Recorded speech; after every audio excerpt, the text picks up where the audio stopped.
the people's government closed. I understand Democrats will have an opportunity very shortly here to change course, and we hope that they will. There are significant personal impacts on millions of Americans as a result of this current government shutdown. The 1.3 million men and women of America's Army, Navy, Air Force, Marine Corps, Coast Guard, and Space Force who serve honorably and put their lives on the line to defend us all are not being paid. Military families are already seeking out food assistance because of financial anxiety caused by this Democrat shutdown. According to new reporting from the Military Times, staff members at the Armed Services YMCA food pantry distribution location near Fort Hood in Texas found a line of military families stretched around the side of the building yesterday at 5 in the morning. According to the staff who work there, that is, quote, not happened ever. They've already had a 34% increase this week over past weeks. President Trump and Republicans fundamentally believe we have a sacred responsibility to protect and provide for our military families with the resources they need to thrive. If Democrats believe in this very simple premise too, they should end this shutdown immediately. Unfortunately, the severe impacts of the Democrat shutdown extend beyond our troops. Nearly 7 million mothers, infants, and low-income families who rely on government-run food assistance will be in jeopardy if the WIC program runs out of money in the weeks ahead. The more than 13,000 air traffic controllers who ensure that Americans fly safely in airports across the country are currently working without pay. The National Flood Insurance Program is in danger of lapsing, which could leave families without necessary help if a disaster strikes, and we are in the middle of hurricane season. Critical services offered at Social Security field offices are reduced for senior citizens and disabled Americans. Helpful transition assistance programs are not being provided for veterans who fought to defend our country and are now trying to re-enter civilian life. The economic consequences of this shutdown are piling up every day. Policymakers, markets, and even the Federal Reserve are flying blind at a key juncture because BLS and BEA data are on hold until the government reopens. Democrats shutting down the federal government to give health care to illegal aliens could lead to lower growth and higher unemployment rates for Americans. According to a new memo from the Council of Economic Advisors, the U.S. economy could lose $15 billion of growth domestic product each week. Every single week, the Democrat shutdown extends, with a month-long shutdown leading to an additional 43,000 unemployed people. Small businesses are likely to encounter delays in receiving federal loans. Mortgage applications will likely shrink. And just this morning, Business Roundtable, an association of more than 200 CEOs of Americans' leading companies representing every sector of the U.S. economy, put out a statement urging Congress to pass the clean CR that will once again come before them in the Senate floor in just a few moments. Quote, a fully functioning government is essential for American businesses, workers, and consumers, while policymakers continue working on a full-year funding package and other pressing issues. Again, that is a quote from the Business Roundtable.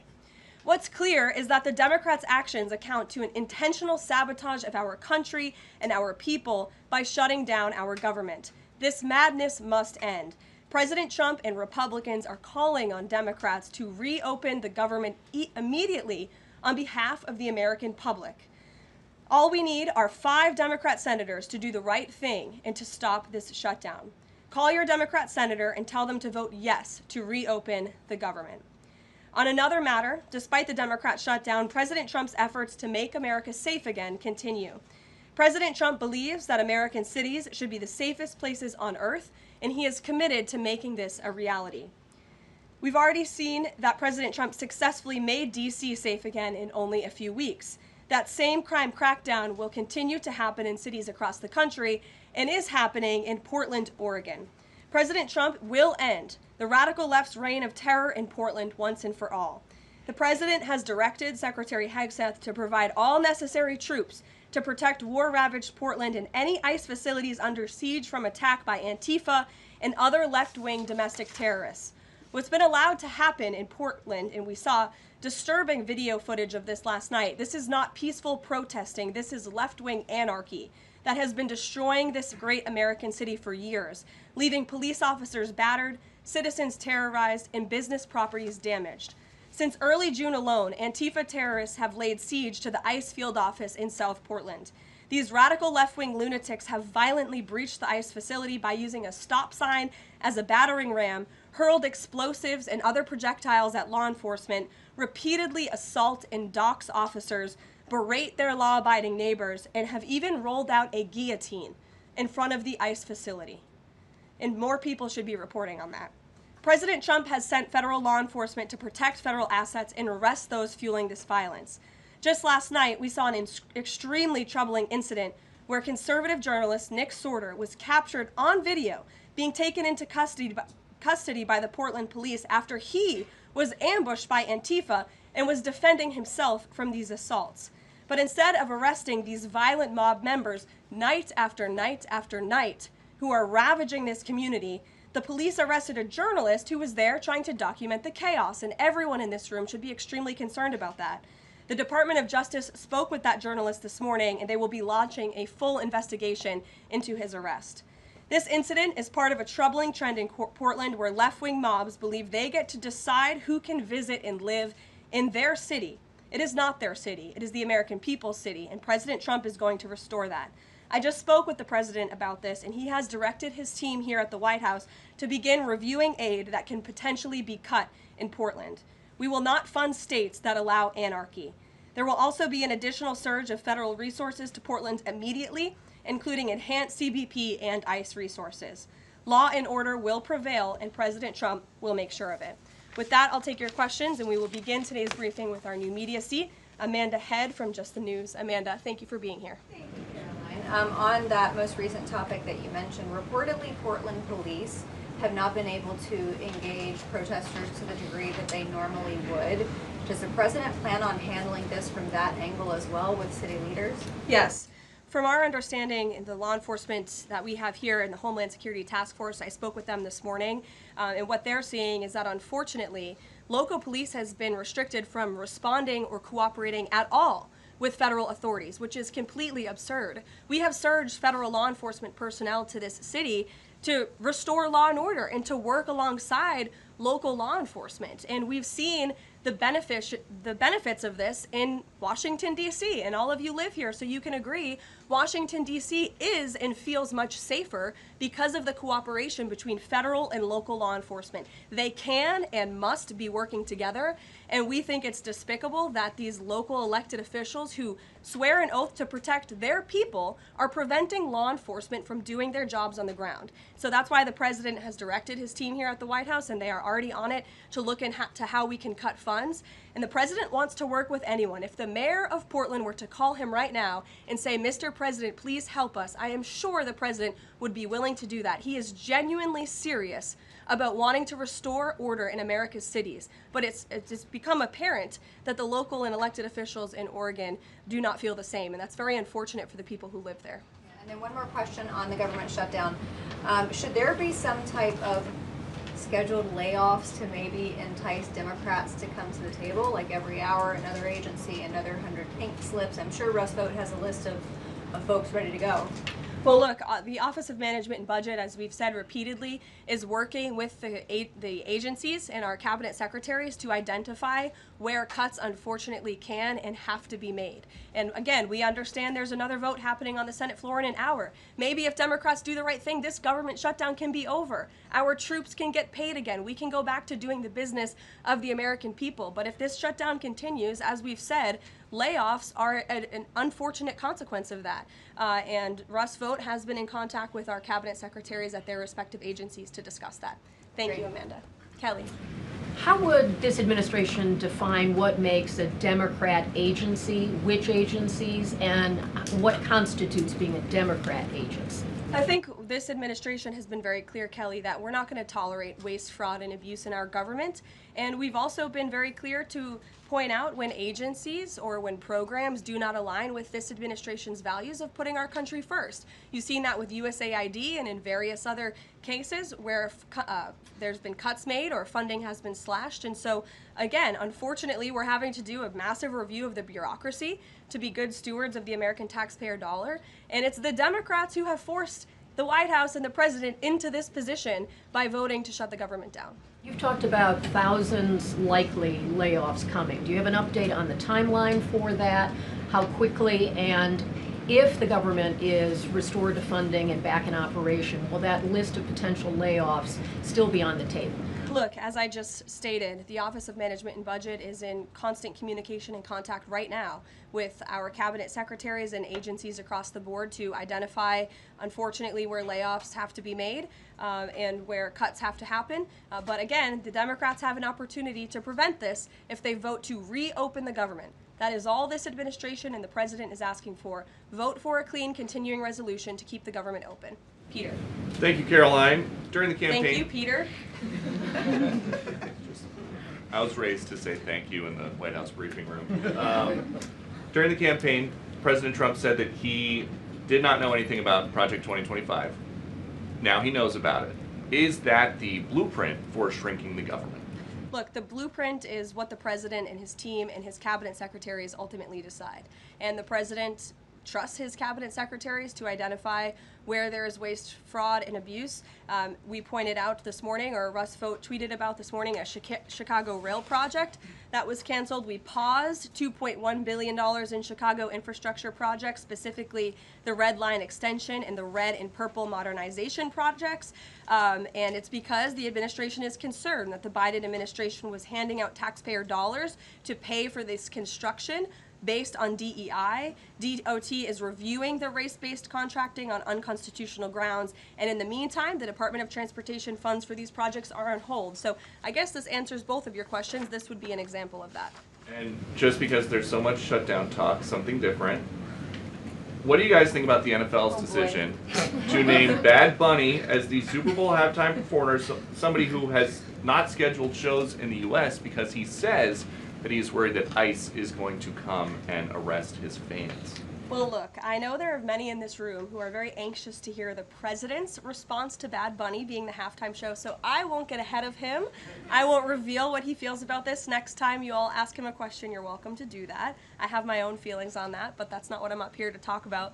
As far as ICE being at the Super Bowl, as far as I'm aware, there's no tangible plan for that in store right now. However, of course, this administration is always going to arrest and deport illegal immigrants when we find them. If they are criminals, we're going to do the right thing by our country. Kate. Did the president and Russ Vogt decide yesterday in their meeting which cuts they wanted to make to agencies and which ones would be permanent? Again, I've kind of answered this question a few different times now. It's been asked in a few different ways. Their discussions continue between the Office of Management and Budget and cabinet agencies across the board, and they are actively identifying where these cuts and these layoffs have to be made as this government shutdown hopefully does not continue. And on Hamas, the president said that if Hamas rejects the proposal that Netanyahu would have his full backing to finish the job. A UN report found that Israel was committing genocide in Gaza. Does the president have concerns about the civilians being killed, the worsening humanitarian crisis, and are there limits to what the White House would support when it comes to Israel's actions in Gaza? Look, the president has deep concerns about all of the atrocities that have taken place in the Middle East over the past few years. It's deeply unfortunate that he inherited this mess from the Biden administration. If you all recall, under President Trump in his first term, the Middle East was on a pathway for peace and prosperity. There was the historic signing of the Abraham Accords. Israel was on a path to normalization between Arab and Gulf nations, and we hope that can continue. But right now, the president has made it very clear to Hamas that this is an acceptable and detailed proposal that they must accept, or the consequences are going to be very grave for them. And he has given them a deadline of Sunday evening at 6 p.m. When I was out here on Wednesday, I told all of you, I'll leave it to the president to make that red line, and he now has. I think the entire world should hear the president of the United States loud and clear. And Hamas has an opportunity to accept this plan and to move forward in a peaceful and prosperous manner in the region. And if they don't, the consequences, unfortunately, are going to be very tragic.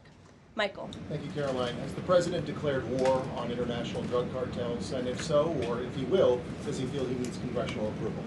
As the White House has said many times, the president has directed these actions, these strikes against Venezuelan drug cartels and these boats, consistent with his responsibility to protect the United States interests abroad and in furtherance of the U.S. national security and foreign policy interests. This is pursuant to his constitutional authority as commander-in-chief and the chief executive to conduct foreign relations. In each of these cases, Michael, the vessels have been assessed by the U.S. intelligence community to be affiliated with designated terrorist organizations engaged at the time in trafficking illicit drugs to our country. The president has been very clear, dating back to the campaign trail, that he is always going to do what's in the best interest of the American homeland.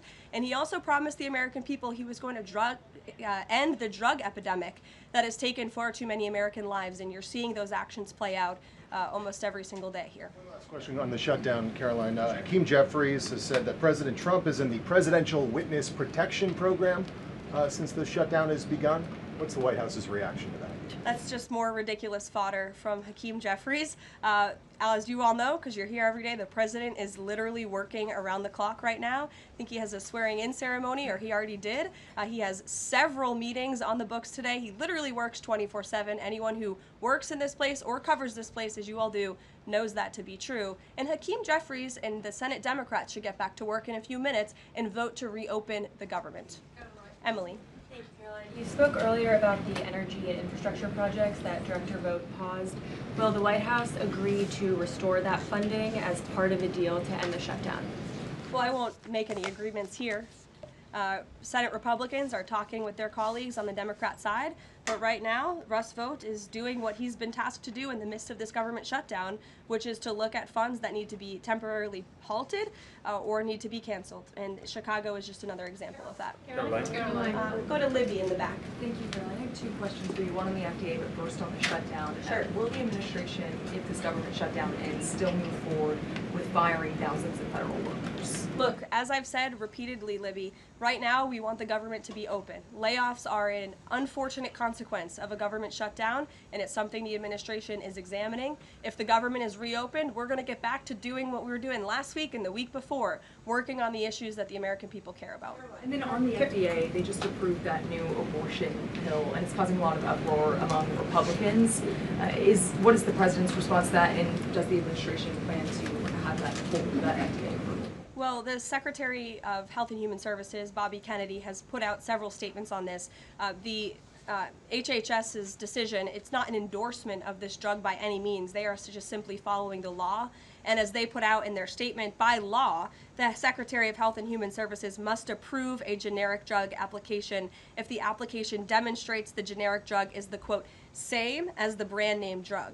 Generic applicants are not required to submit independent evidence proving safety and effectiveness. As such, FDA's decision to approve a second generic version does not address the merits of the current safety program. HHS is reviewing adverse effects to ensure the FDA's required safety program for the drug is sufficient to protect women. This safety review equally applies to generic versions of this drug. So FDA and HHS are following the law. It's, again, not an endorsement of the drug itself. Mary.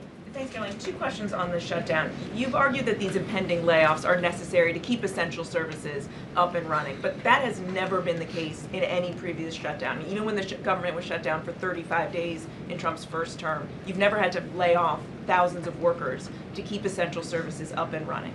So why are layoffs now necessary in this shutdown? Because we have an administration and we have a president who are wholeheartedly focused on restoring fiscal sanity to our government and doing the right thing by the American taxpayer. We are $37 trillion in debt, and the federal government is currently shut down. There is no more money coming into the federal government's coffers. And as you've also seen since the beginning, in January, this administration is focusing on waste, fraud, and abuse. And so Democrats have given this administration an unenviable choice to have to take a look at the balance sheet and identify where these cuts and layoffs can be made. And you just said this is an unenviable choice, that this is an unfortunate consequence, but the president has described this as an unprecedented opportunity to lay off additional workers. He's posted a video likening Russ vote to the Grim Reaper. So which is this? Is this an opportunity to fire more workers or an unfortunate consequence? Look, the president likes to have a little fun every now and then, and I think both things can be true at the same time. The Democrats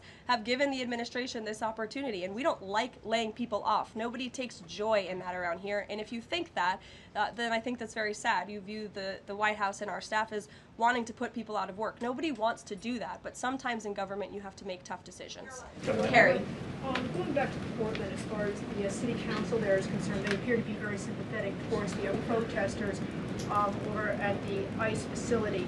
Is the White House considering invoking the Insurrection Act over in Portland? Is that something they are considering also?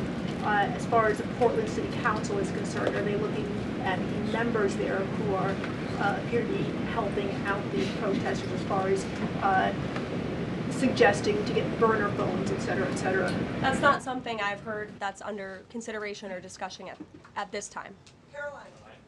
Caroline, who's ever yelling in the back? Go ahead. Me. Sure. Thank you.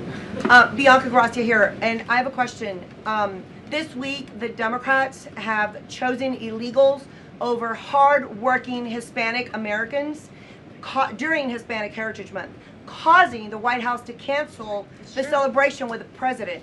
Is the president open to letting the Hispanics, who overwhelmingly voted for him, have their own siesta fiesta in the White House lawn opposed to the fancy, we don't need fancy schmancy, right? You can give us the backyard and we'll fill it all in and have in our own fiesta. Is the president open to that? I had no idea she was going to ask that question. I just want to preface that.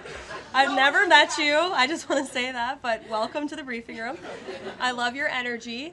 I can't personally unilaterally promise the South Lawn grounds. We have some construction going on out there, but I know that everyone here views it as very unfortunate we had to cancel or hopefully just reschedule the Hispanic American Heritage Month event, and it's because we are working around the clock during this government shutdown. When the Democrats vote to reopen the government, that event will be back in the planning stages. You're welcome. Brian, go ahead. Thank you very much. Welcome to the briefing room, by the way. I was with the Secretary of War and the Attorney General in Memphis just the other day as we were going to a command center. And I noticed a billboard along the highway that said, "Memphis welcomes the National Guard." Now, what is your message today to Democrat mayors watching us right now that suffer from TDS and they cannot get Trump out of the way to saving their city, Portland being one of them? They should do the right thing by their citizens, Brian. They should call the president, they should call the White House and say, we want to work with you. And in Memphis, we are seeing some cooperation. As you saw from that billboard, the people of Memphis are loving this, and they are very grateful for the federal government's efforts. And federal law enforcement is there. We're working alongside local law enforcement. We'd like to see it ramped up a little bit because we want to make progress, and we want to arrest as many bad criminals as we can. Since Monday, I do have some updated statistics from the Homeland Security Council this morning. Since Monday, 153 arrests have been made in Memphis, including 5 gang members. 48 illegal guns have been seized, and 5 missing children have already been recovered. Last night, 60 arrests were made and 21 illegal firearms were seized. Arrests from last night include a suspect wanted for rape of a child under 13, first-degree murder, breaking and entering, aggravated assault, illegal drug possession, and many more. So we continue to see good results coming in through Memphis, and the president is very excited about making Memphis safe again. In the blue. Thank you. At the top of the briefing, you made a statement about that the Democrats are interested in giving health care to illegal immigrants. Yes, they are. U.S. law already prohibits that. It's a 1996 law saying that they cannot give unauthorized immigrants any federally subsidized health care coverage through Medicaid, the Affordable Care Act, or the Children's Health Insurance Program. There seems to be a disconnect in the messaging. Are you denying that Medicaid money has never gone to illegal aliens in the United States of America? I'm asking you if you can explain the disconnect in the messaging. I most certainly can. The Democrats' proposal, their continuing resolution, let me just reiterate, the Republicans' continuing resolution was a clean continuing resolution. There was no partisan politics injected into it. There were no conservative wish lists injected to it. What the Republicans want, and still want to this very second, is a clean continuing resolution to fund the United States government. What did the Democrats want in their continuing resolution? They inserted a provision to undo a provision in the Working Families Tax Cut, the One Big Beautiful Bill, that ended taxpayer-funded health care illegal benefits for illegal aliens. Democrats' proposal would require Medicaid to pay more for emergency care provided to illegal aliens than Medicaid does for American patients who are disabled, elderly, or children. And this bill would have also allowed California to continue a gimmick that funds its Medicaid for Illegals program. Those are things that we ended, the Trump administration ended, with the passage and the signage of the One Big Beautiful Bill. And it is an undisputed fact, a fact that under the Biden administration, illegal aliens were absolutely receiving taxpayer-funded health care benefits. In fact, in fiscal year 2024, Medicaid costs for emergency services for illegal immigrants skyrocketed by 142% from the previous year to $9.1 billion. That's $9.1 billion taxpayer dollars that were going to emergency services for illegals. Between President Trump's last full fiscal year under his first administration and Joe Biden's last full fiscal year, Medicaid spending on emergency services for illegal immigrants nearly tripled. There was an increase of 196% between 2020 and 2024. And I have a chart here for you, and I'm more than happy to email it to you. I'd also like to add, because some were asking dishonest questions yesterday about emergency rooms. In Southern California, according to healthcare professionals in 2023, under the Biden administration, Southern California's, quote, entire healthcare system was being bombarded with illegal immigrants and forcing American patients to endure longer wait times. In Denver, Colorado, the CEO of Denver Health stated that 8,000 illegal immigrants made 20,000 visits to the city's health system in 2023. Leaving an uncompensated bill totaling over $10 million. So when an illegal alien goes to the emergency room, who's paying for it? The American taxpayer. The main safety net hospital in Denver had to turn away patients due to the massive influx of illegal immigrants into the community.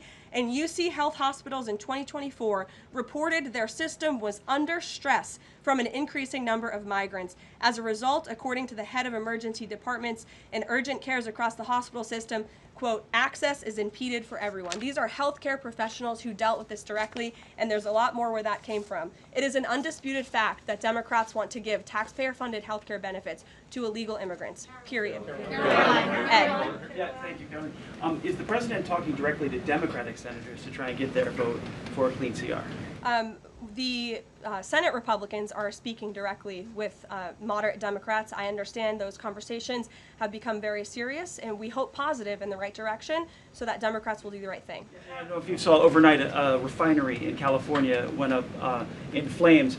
Is the president going to help the governor should gas prices spike, or could he help the governor? Look, I know the administration and the White House are aware of that situation that took place. I don't have any announcements for you, Ed, on that. Has the president seen the first draft of the commemorative coin that the Treasury is doing for the 250th anniversary? It has his face on it. Oh, I'm not sure if he's seen it, but I'm sure he'll love it. Kara. Thank you, Caroline. It's now being reported that former President Biden's DHS and TSA placed peaceful January 6 protesters and even Americans who refused to wear masks during COVID onto watch lists usually reserved for terrorists. Most of these people were not charged with crimes. Does the White House have a comment on the prior administration violating the free speech and due process of these Americans? And where is the outrage from the left that claims to stand for due process and free speech? And after that, I have another question about protecting journalists from Antifa. Sure. Well, Kara, to your first point, please send me that report. That's certainly very concerning. I haven't seen it myself, but if indeed that was happening, it's something I'm sure the Department of Justice and the FBI would deem worthy of looking into. And journalists, as you mentioned earlier, are being increasingly attacked by leftist protesters. I was actually assaulted outside of President Trump's United Nations speech, and I think the White House is aware that a Portland journalist was almost blinded by an Antifa protester. This has been a problem that's gone on for years, and police often say that their hands are tied. Does the White House have a plan or plan on issuing a statement maybe discouraging this violence against journalists out on the street like me and so many others in this room? Well, I hope that my statement earlier in the briefing served that purpose, but of course we condemn violence against anyone in this country, and journalists as well, who are exercising their First Amendment right. And there have been so many incredible independent journalists across the country who have gone undercover within Antifa and really have come to understand how this is a growing domestic terrorism threat inside of our country. And I would encourage maybe some of you in this room to get outside the Beltway and go do some of that undercover investigative reporting, because it is really incredible what they found. I met with one of them in my office yesterday, and they're doing very dangerous work in difficult circumstances, and Antifa is a very violent group, as you've experienced and that many others in the media have as well. Christian. Yeah, thanks, Karoline. Following up on Libby, sort of on the other side of the abortion debate, has the president abandoned his campaign pledge to mandate insurance coverage for IVF services? No. Was there any update on that? We flew by that May EO deadline for the White House to produce a plan. I literally just read a statement from the Health and Human Services on for Libby at least, as far as IVF goes. I'll check in with our policy team and we'll get you some updates. And then on Russia, how concerned is the White House that the Russian Navy seems to be escalating its provocation of NATO allies? I'm talking, of course, to the several close calls they've had with the Danish military during the EU leaders meeting in Copenhagen. It's something the administration takes very seriously, and we are constantly monitoring it. The National Security Council here at the White House is in constant correspondence with our NATO allies, and the president speaks to many of them as well. Yes. We've seen a spate of gun violence in this country, both mass shootings. We've seen this Michigan church that was attacked, children being shot in pews in Minnesota. We've also seen politically motivated assassinations of Minnesota lawmakers, Charlie Kirk. Has any of this made the president or the White House rethink gun safety prevention in this country? Either red flag laws, I know that that was a conversation in the first Trump administration, or is there anything on the table right now on gun violence? Of course, this is an extremely pressing issue for the administration in our entire country. It's deeply alarming to everyone here, the violence that we've seen taking place all over the country, the assassinations that have unfortunately, tragically taken place throughout the last several months. There are many discussions about how to prevent such violence and how we can ensure that law enforcement has the resources they can on the ground to not only respond, but again, to prevent such tragedies from taking place. If there are red flags with an individual in a community, that they are treated as an emergency, a public safety emergency, not just, turn a blind eye to. There's many other things we can do, but the administration and the president has always also made it clear he's always going to protect the constitutional right, the Second Amendment constitutional right of Americans to own guns. Would you advocate for Congress to pass a federal red flag law? Right now, they just incentivize states financially to have red flag laws, but I know Lindsey Graham has worked on this as a Republican. There are some Republicans that do support this kind of gun safety legislation. I don't want to get ahead of the president on any congressional action or any suggestion to Congress on that matter. Andrew. Thank you, Caroline. Two things. First, to follow up on something you said earlier about hospitals treating undocumented or illegal aliens. Is it the administration's position that hospitals should not have to treat people who come into the emergency department who are not here legally? No, that's not our position. Our position is that it's completely unacceptable that the Biden administration paroled and encouraged an invasion of tens of millions of illegal aliens into our country and then promised them free health care. And the Democrats are on the record repeatedly stating that they believe illegal aliens should have health care benefits, free health care benefits in the United States of America. So that is a recipe for a disaster. Of course you're going to encourage a mass illegal invasion of our country, which is exactly what happened. And we've seen the unfortunate consequence of that, where American patients are being put last, where American patients are having to wait in wait rooms, where grandmothers and grandfathers are waiting hours and hours for care because they're being put behind the line to illegal aliens. And we don't agree with that. We don't support that. That's why the administration is desperately trying to fix it and deport the tens of millions of illegal aliens that the Democrats and the Biden administration allowed into our country. And we'd love to continue doing that work so long as the federal government is reopened. And there are many federal law enforcement agents and officers right now who are working without pay. That's unacceptable. The Democrats need to reopen the United States government, and we hope that they will do the right thing on the Senate floor in just a few moments. Thank you, everyone.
thought they wanted to give me order.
Give me a moment.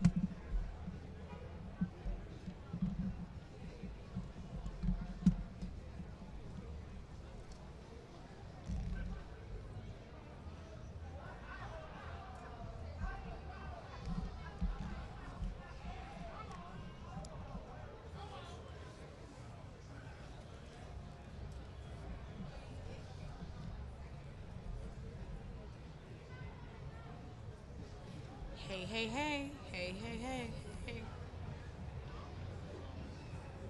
Hey guys, it's Talia. We're here at the courthouse. Hold on, he's gonna see if the... wait, do you hear anything? Hey, hey, hey, hey, hey, hey, hey, hey. We're here at the courthouse.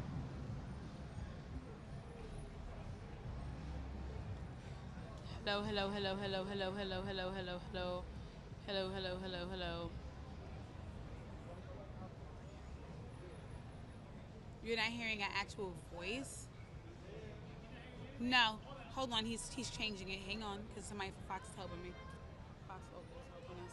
Thank the Lord for them. Can you hear us now? Can you guys hear us in the LA office? Can you hear us?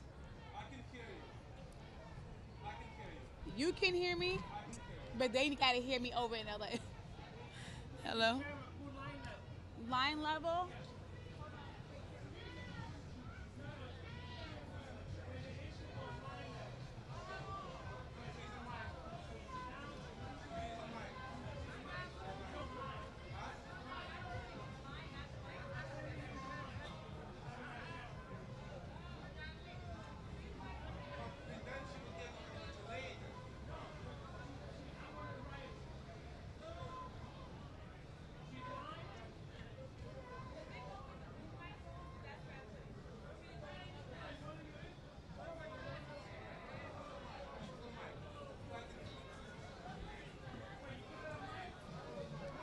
Hello, hello, hello, hello, hello. We're coming to you live from New York City. Can you guys hear me? Coming to you live from New York City. Coming to you live from New York City. Coming to you live from... No, nothing.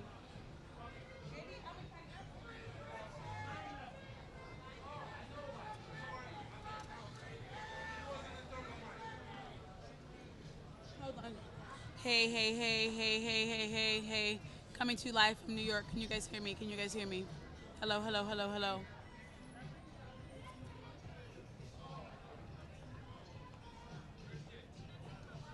But remember, I can't talk next to the camera because they gotta talk here on the mic. That's how we're getting it. You understand?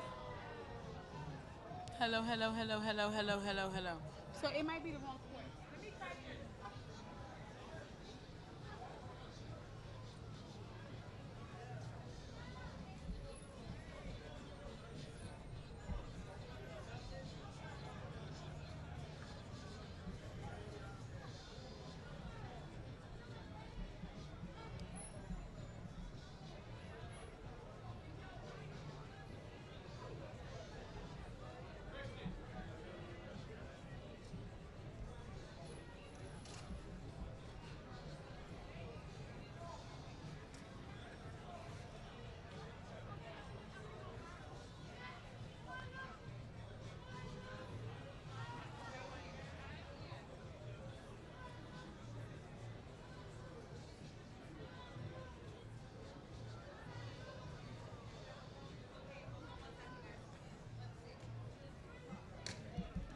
Hello, hello, hello. Coming to you live from New York City. Coming to you live from New York City. Hello, hello, hello, hello. Now it's no audio. Hold on, he's trying to fix it. We're working on it. Hold, I'll be right back. 2 seconds.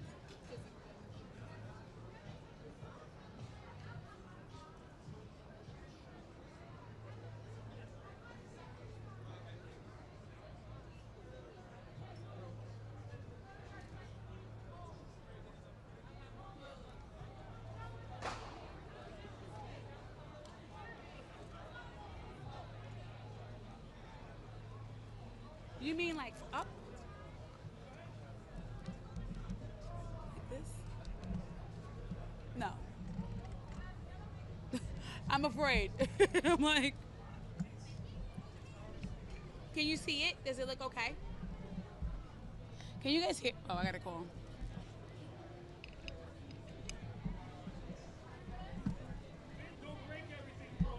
Huh? Oh, come on, dude. Hey, Mom. Hi, how are you? How are you?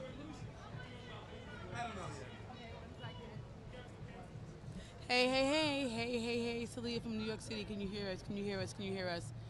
Hello, hello, hello, hello. They got us. Hallelujah. Thank you. Bye.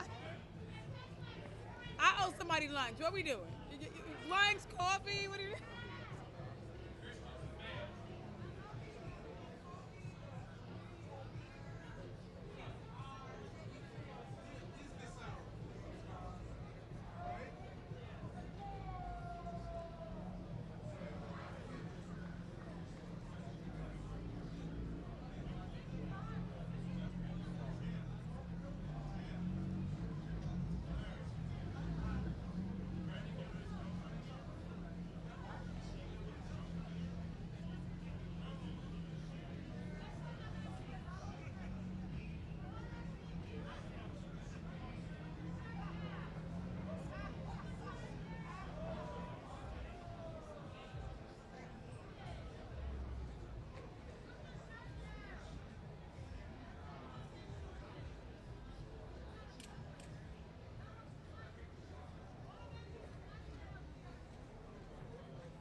I can try.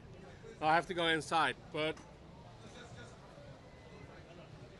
I can. 1, 2, 3, 4. How's the audio? Is it good? Yeah.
It's not.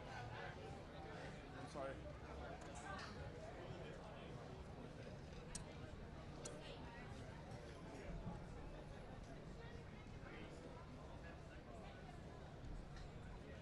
It's tight as it can be, but it's just falling.